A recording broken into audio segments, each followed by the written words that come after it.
I'd been depressed for a long time, mostly since my dad died. All his friends called him a hero. He was a cop, and he sacrificed himself to save the lives of 23 people being held by an active shooter. I was 9 when that happened, and I remember it like it was yesterday. But yesterday was my 17th birthday, and now my life is a nightmare. My mom eventually remarried, but I can't blame her for that. She was lonely and needed help raising a troubled kid. I just wish she'd been more aware of whom she was bringing into our lives. He's not why I'm in trouble, but he's an asshole who treats my mom like shit. She's too in love with him to see it. No, he's not the reason I ended up here, but he's a precipitating factor. It started when I heard that my friend Cassie had run away. I didn't get it. Cassie lived in a suburban wonderland. Her parents were still married. They doted on her. Her siblings weren't douchebags, and she got really good grades. I mean, not straight A's, but good enough that she was on the honor roll, and her folks were proud of her. Idyllic is the word I'd use. I spoke to her parents a time or two. They wanted to know the first time if Cassie had said anything to me. She hadn't, and I'd said as much. The second time, I went over to be, supportive in their tough time. I knocked on their door and Mrs. Beeman answered. "Oh, Julie. Hi, is everything okay?" I said it was, "Hey, Mrs. Beeman. I just thought I'd come over to say hi and see if you guys had heard anything regarding Cassie. I'm sorry if it seems insensitive." Cassie's mom opened the door wide and smiled a little. "Oh no, honey, please come in. I know you probably miss her as much as we do." I did. Cassie had been one of my best friends, maybe 5 years ago. We'd grown apart a little after my dad died. I guess that's my fault. I withdrew from everyone. I said as much to Mrs. Beeman, and her eyes welled up with tears. "Julie, we don't know where Cassie is, but we got a letter shortly after she went missing." It shocked me a little. Missing? I thought she was just a runaway. I don't understand. Mrs. Beeman opened a binder that sat on her coffee table and pushed it toward me where I sat next to her on the couch. I read it aloud. "Mom, Dad, I'm with Greg. I'm not in danger. I just needed to get out of this dead-end town and see the rest of the world. I'm sorry if this disappoints you, but I need this. Love, Cassie." Cassie's mom closed the binder, sniffed back tears, and said, "We got this maybe a week after she disappeared. It's what convinced the police that she was a runaway." I looked at her face, and I could tell that she was less than convinced of her own words. I couldn't help myself. "Who the fuck is Greg?" Mrs. Beeman flinched at my language, and I apologized. "Sorry, I just don't understand any of this. I never knew any Greg. I mean, I know Cassie and I aren't the best of friends anymore, but I never heard of her seeing anyone." A small smile touched her lips. "It's all right, dear Richard." Mr. Beeman said the same thing when he read the letter. I'd never heard Mr. Beeman swear in the 10 years that Cassie and I had been best friends. Was Cassie depressed at all? Mrs. Beeman frowned a bit and started to shake her head, then stopped. "I won't lie to you, Julie. I feel like I don't know who my own daughter was. If she was depressed, I didn't know it." I spoke with her a little while longer and thanked her for her time and the memories. I should have gone home, but I didn't want to deal with Todd by myself. I called my mom at work and told her I was going to go to the library and do my homework before I went home. She said she'd see me when she got off work. I hate lying to my mom, but I wasn't about to tell her that I was going to find a nice quiet spot in the woods and smoke some weed. I did just that. After the emotional drain of the Beeman house, I just needed to not give a shit for a little while. I found my spot in the woods and pulled my stash out from under the stump. I hid it there ever since Todd busted me smoking in my old playhouse in the backyard. Dick. I wasn't too far from home, and I wasn't exactly lying, because if my mom or Todd ever pinged my location on my cell, it'd put me within 100 meters of the library. I took a few hits and leaned back against the stump, closed my eyes, and just listened to the trees. It was dead quiet, but it shouldn't have been. No. A deep, almost melodic voice came to me. I'd say I heard it, but that's not quite right. I mean, I did hear it, but It was inside my head. Keeping your eyes closed is probably a good idea, kid. I felt a hand take the pipe from me. I heard a lighter spark and the sound of someone inhaling as the voice spoke again. Not bad. Before you dismiss this, no, I'm not a hallucination. I opened my mouth to speak, and the voice shushed me. My mouth clamped shut, but not of my own accord.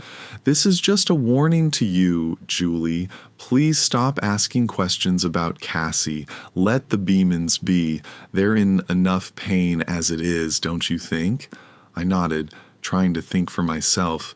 I felt a sharp poke somewhere behind my eye, and the voice said, "Yes, I am who the letter referred to as Greg. Cassie is with me, and it's going to stay that way for as long as I like." I felt tears squeeze themselves out from under my eyelids.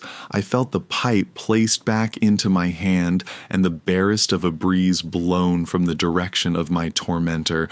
No, not a breeze. It was his breath. It was fetid, rotten, with just a touch of musk from the weed. I would hate to have to talk with you again, Julie. You're not exactly my type, but I'll make an exception if I need to. Unbidden, images flashed through my mind, tall, pretty, willowy girls like Cassie, their faces bordered in the black and white of missing posters, so many of them. I shuddered and shook my head emphatically. He spoke again. "Good. I see we understand each other perfectly. I hope there's not a next time, Julie." I stayed there, shaking, eyes squeezed shut for how long, I don't know. I started to hear the sounds of nature again, bird song, the buzzing of insects. I screamed when my phone rang. My eyes flew open, and at first I was surprised to see it was dark. I saw my mom's number on the screen and answered. "Julie Marie Townsend, I've been texting you for an hour. I'm in the library parking lot. Get your ass out here and let's go home. Dinner is getting cold." I took in a shuddering breath and told her I would be out in a minute. I stashed my pipe and made my way to her car. She chewed my ass the whole way home about not answering her, and all I could do was apologize. I'm writing this down so I remember it. I hope he can't dig into my head and see that I am. If he does, I may be the next runaway.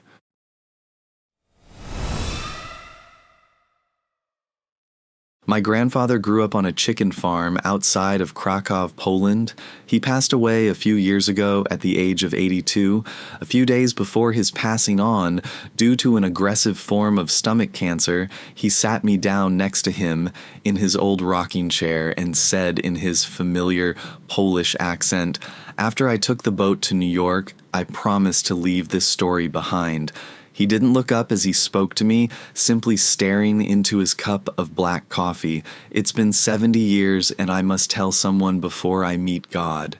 I was born in a small, quaint, empty town, which, despite the Nazi occupation, still functioned. We lived in this 2-bedroom farmhouse, my father, mother, and my brothers, Michal and Igor. I'm sorry you never got to meet any of them.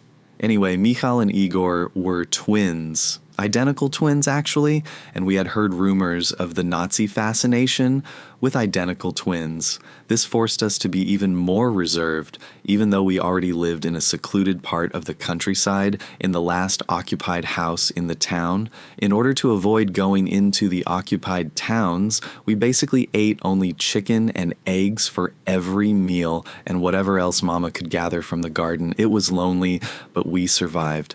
The thing that was most difficult for me was the fact I had to sleep in the basement. Due to Michelle and Igor being toddlers, they required my father and mother's attention. The basement was cold, with only a small window, and the moonlight was the only light I got. Because of this, I always delayed going down there until I was absolutely exhausted, so I wouldn't have to lie there awake. On the nights that I couldn't manage to sleep, I would look out of the window, which gave me a small view of the garden and the large, abandoned water well. This was my daily activity throughout those lonely, war-torn nights. In general, it was boring and uneventful, but occasionally I would catch a glimpse of a family, or even just a man or two lovers sneaking their way through our garden up to our front door. They always looked rushed and frightened and sometimes wore tattered uniforms. What would follow were horrible sounds of banging and pleadings for whoever lived there to open up, followed by an argument between my father and mother over whether we should let them in. He moved in the chair to adjust himself. "You see, son, we didn't know it. Well, at least I didn't. That we lived fairly close to the Auschwitz concentration camp, and that those people were escapees." "Well, did your father let them in?" I asked impatiently. "No," he said. "It would have been a death sentence for them as well as for us. The Nazis didn't like Poles, but they tolerated us, and it was easier to hide Michelle or Igor than an entire family. My father did what he had to do in order to keep his family alive. As the war went on, fewer and fewer people began showing up in the middle of the night. That's about the time our chicken and vegetables began to disappear. Losing our only supply of food would not have been tolerable, and at that point, my father suspected it was the escapees, so he built a fence around our property. Despite this, the chickens continued to disappear. They weren't killed, they were simply gone, just vanished from their cages and pens. One night, I decided to stay up myself in order to see if I could find out the answer. I battled my tiredness until the wee hours of the morning, and despite the poor lighting and rain, I caught a glimpse of what seemed to be a human figure run across the garden. I rushed upstairs to tell my father, and he ran outside with a knife, the best home defense weapon we could afford, but we found nothing. No one. The next day we did find something though, footprints leading from the chicken cages to the water well. They were made in the wet mud from the rain, and they were of bare feet.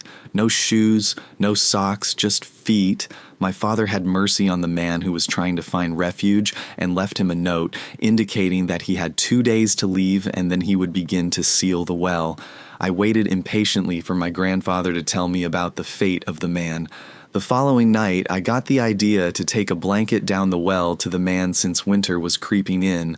I waited until my parents were asleep and I snuck outside. I shouted something friendly down the well, indicating to the poor man that my intentions were benign, and I began my descent, clinging hand and foot to the pegs attached to the stones. As I neared the bottom, I smelled something absolutely horrific, and I pulled my father's flashlight from my pocket to try and shine it on the man.